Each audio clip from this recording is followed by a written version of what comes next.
season, and that's upon us, and many of us will be making resolutions to improve our health. Unfortunately, there's a lot of misinformation out there that when it comes to health and fitness is not good. Today, Dan is going to shed some light on some of the biggest fitness lies that you've been told in your life. His time is 5 to 7 minutes. Please help me welcome Dan.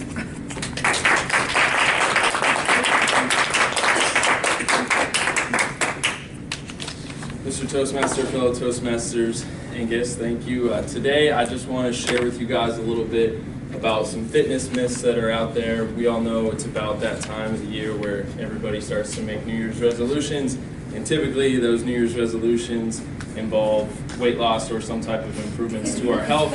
I've been in the fitness industry now for about 13 years, and it's like clockwork. Everybody comes in January, hits it really hard. Maybe first, second, third week, they're doing a really good job, and then come February, about half those people are gone. So today I want to help you guys with some myths out there, and maybe you can use this information this year to recraft those resolutions, change them a little bit, and help them stick long term. So that's what I want to chat with you guys a little bit about today. So these are the headlines that we see typically. Obviously the sexy, sensational headlines are what sells.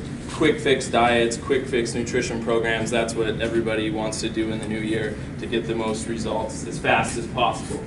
Unfortunately, these exercise programs, these nutrition programs have negative effects not only on our hormones and our metabolism, but they can also be super frustrating. A lot of times the biggest mistake people make is they go a little too hard, too fast. They go into these resolutions, they go on these quick fix diets, they do them for a couple of weeks, realize it's not very doable long term, and then just end up giving up and quitting on those nutrition plans. Same thing goes with exercise. Maybe you, January, start going to the gym 4, 5, 6 days a week, hitting it hard, doing a really good job, and then eventually after a couple of weeks you realize it's not really sustainable long term, and then eventually again kind of give up on those goals.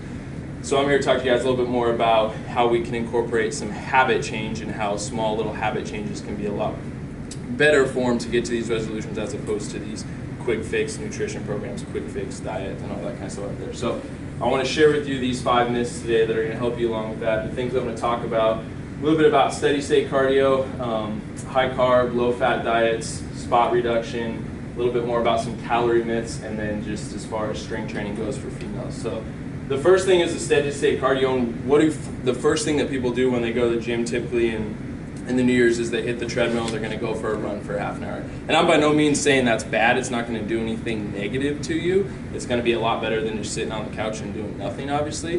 But I'm here to tell you that if fat loss is your main goal, it's going to be a lot more beneficial to incorporate some anaerobic strength training as well as interval training than it is to just get on the treadmill. The 2 main reasons for that is, one is our bodies are very good at adapting to what we do. So if we just continue to run on the treadmill, our bodies get very used to that, and eventually you're going to have to work even harder to just burn those calories that you burn on the treadmill, because our body's going to adapt to that.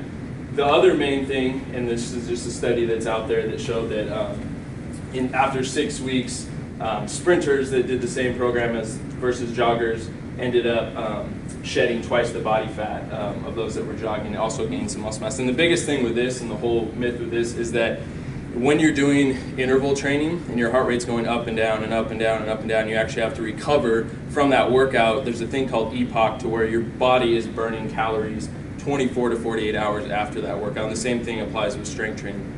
Versus if I'm doing just jogging on the treadmill or any steady state cardio where my heart rate's staying consistent all the time, I get off the treadmill, I get done to that workout, and there's no effect afterwards to where there's going to be any extra calorie burning after that workout. So it has a lot more beneficial effect on our metabolism, as well as sprinting is going to have a little bit more effect on your muscle mass because we're getting the heart rate up, we're using more muscle groups than we are when we're jogging. The next one I've touched on in some talks before is just the high carb, low fat diet. Unfortunately, this is still kind of, it's getting a little bit better, but this is still kind of the mainstream diet that's out there with the USDA, where it's going to be high carb, low fat, about 45 to 65% is what the USDA recommends as far as carb intake in your diet.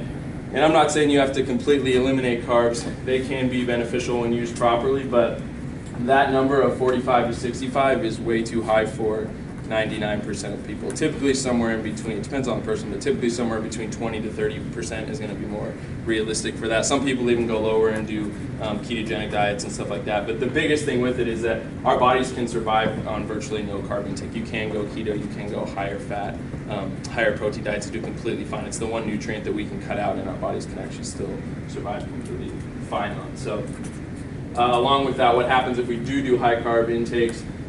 Typically, the higher carbs are going to be refined carbs that are just going to spike our blood sugar, our insulin levels. We all know this can lead to insulin resistance, metabolic syndromes, diabetes, all that kind of stuff. And the other thing is the constant input of carbs also leads to carb dependence. So if you're somebody that has that, donut or bagel in the morning, typically, you're going to need that every single day, and you become a little bit dependent on that until we make those changes. Spot reduction. So I've had a ton of clients come in and be like, what exercises can you show me to get rid of this? Like, well, there's not really an exercise I can show you to get rid of that. So bottom line is that if you're really trying to get a six-pack and abs and definition, first of all, that's going to be done in the kitchen. You have to decrease body fat. You can do 1,000,000 sit-ups and do all you want with that kind of stuff, but it's going to make no difference on your definition if your body fat's still high. But the other thing is our bodies physically can't spot reduce a certain area. So if I'm trying to reduce area off my legs or my triceps, my body's going to genetically kind of pick where that fat comes off of, unfortunately. That being said, you can still do exercise to help with definition, help with strength in certain areas, but ultimately there's no such thing as spot reduction, to where if I do a bunch of exercise in one area, I'm all of a sudden going to lose all the fat in that area. So just wanted to kind of dispel that myth, and unfortunately we're kind of genetically set up how we're set up, and our bodies are going to just shed weight where they want to shed weight at. Next one is the calorie and calorie. This is pretty obvious, but unfortunately there's still some diets out there where it's just based upon the calorie intake. So it's just no matter what you eat, just as long as you eat 1,500 calories, you're going to lose weight. That might be true for a week or two, but it's eventually going to wreak havoc on your metabolism, and it's going to be frustrating, and you're going to end up gaining more weight in the long run. And we all obviously know that 150 calories of spinach is going to react in our body a lot different than 150 calories of candy or pop or something like that. And really, calories is a lot more about controlling our metabolism and our hormones than it is getting that exact number of calories. And along with that, to me, honestly, counting calories can be a waste of time just because there's so many variables. Even the calories that you see on foods typically can be off by 20 to 30%, so you don't even know if that's the exact number. And I'm a lot more bigger proponent of focusing on getting the right kind of foods, along with obviously getting your sleep and stress and exercise under control, than I am counting the exact number of calories. And if you're making the healthy right amount of choices, you're going to lose the weight regardless of if you're 15 versus 1,800 calories, right? This picture, that is a real female on the right, just so you guys know.